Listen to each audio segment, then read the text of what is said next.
జ్ఞానానందమయం దేవం నిర్మల స్ఫటికాకృతిం ఆధారం సర్వవిద్యానాం హయగ్రీవముపాస్మహే. సుప్రభాతం ఛానల్ ప్రేక్షకులందరికీ నమస్కారం. మాసఫలం కార్యక్రమానికి స్వాగతం. 2024 సెప్టెంబర్ మాసంలో 12 రాసుల వారికి మాస ఫలితాలు. 2024 సెప్టెంబర్ మాసంలో సింహరాశి వారి యొక్క మాస ఫలితాలు.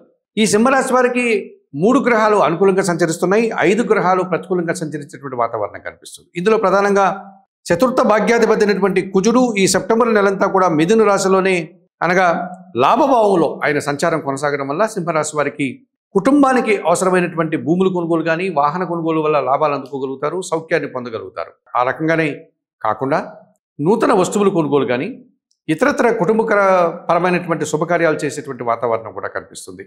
వృత్తి ఉద్యోగ వ్యాపారాల్లో మంచి అభివృద్ధిని అవకాశాలను పొందగలుగుతారు. తృతీయ దశమాధిపతి అయినటువంటి శుక్రుడు ఈ నెలంతా కూడా కన్యా రాశిలో ద్వితీయ భావంలోను తర్వాత తృతీయ భావం తులారాశిలోను సంచరించడం వల్ల స్త్రీజన సహకారం పుష్కలంగా ఉంటుంది. మీ మాటకు విలువ పెరుగుతుంది. వృత్తి ఉద్యోగ వ్యాపారాల్లో మీరు అభివృద్ధిని, ఆదాయాన్ని, అవకాశాన్ని అందుకోగలుగుతారు. సప్తమాధిపతి అయినటువంటి శని భగవానుడు షష్ఠమ భావం వైపు తన దృష్టిని సారించడం వల్ల రుణ రోగ శత్రు విముక్తిని, వ్యవసాయ రంగంలో అభివృద్ధిని, పోటీ ప్రపంచంలో నూతన అవకాశాలను, విజయాలను అందుకోగలుగుతారు. మీ తోటి పనిచేసేటువంటి ఉద్యోగులు కానీ మీ కింద పనిచేసేటువంటి పనివారు కానీ వారి సహకారంతో మీరు లాభాలు అందుకోగలుగుతారు. వ్యవసాయ రంగంలో పనిచేసే వారికి అధిక ఉత్పత్తులు, లాభాలు అందుకోవడానికి అవకాశం ఉంటుంది. మరి 2024 సెప్టెంబర్ మాసానికి గాను ఈ సింహరాశి వారికి కుజుడు, శుక్రుడు, శని ఈ రకమైనటువంటి శుభఫలితాలు అందిస్తుండగా 5 గ్రహాలు ప్రతికూలంగా సంచరిస్తూ కొన్ని ఇబ్బందులను ఇచ్చేటువంటి వాతావరణం కూడా కనిపిస్తోంది.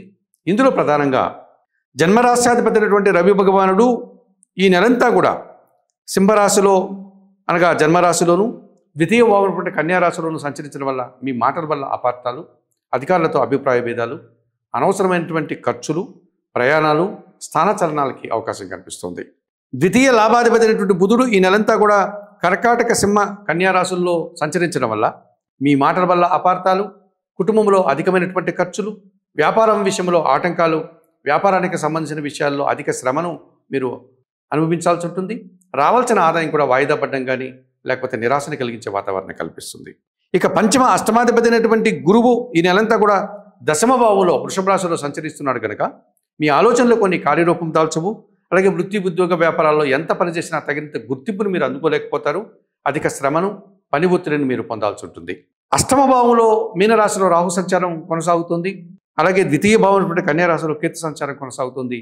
ఈ అష్టమ రాహువు, ద్వితీయ కేతువు ఫలితాలను పరిశీలిస్తే దీన్ని కాలసర్పదోషంగా పరిగణించాల్సిన వాతావరణం కనిపిస్తుంది. కనుక మీరు ఆశించినటువంటి ఫలితాలు కానీ ఆశించినటువంటి పనులు కానీ అవి నిరాశను కలిగించడం, అలాగే చిన్న చిన్న ఆటంకాలు, చిన్న చిన్న ఇబ్బందులు మీరు ఎదుర్కోక తప్పదనిపిస్తుంది.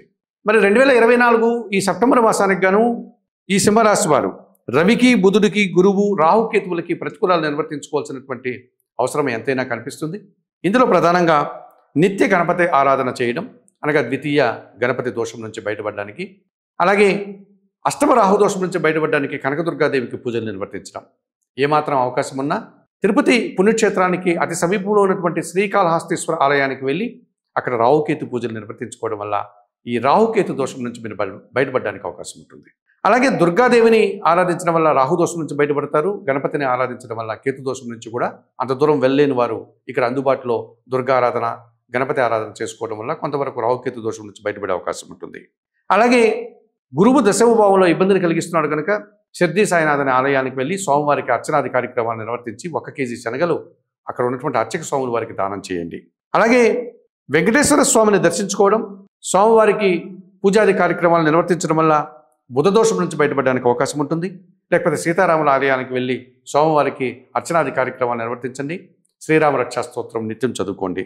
అలాగే సూర్య భగవాన్ని ఆరాధిస్తూ సూర్య నమస్కారం చేసుకుంటూ సూర్యుడికి సంబంధించినటువంటి ధాన్యమైనటువంటి 1 కేజీ గోధుమలను లేక గోధుమ పిండిని ఆదివారం రోజు మీ కుటుంబంలో పనిచేసే పనివారికి దానం చేయడం వల్ల కూడా ఈ సూర్య దోషం నుంచి మీరు బయటపడడానికి అవకాశం ఉంటుంది. ఈ రకంగా ఈ చెప్పిన పరిహారాలన్నీ నిర్వర్తించుకుంటూ ఈ సింహరాశి వారు మరింతగా మంచి ఫలితాలను పొంది ఆయురారోగ్యాలతో ఆనందంగా ఉండాలని కోరుకుంటూ సర్వే జనా సుఖినో భవంతు. నమస్కారం.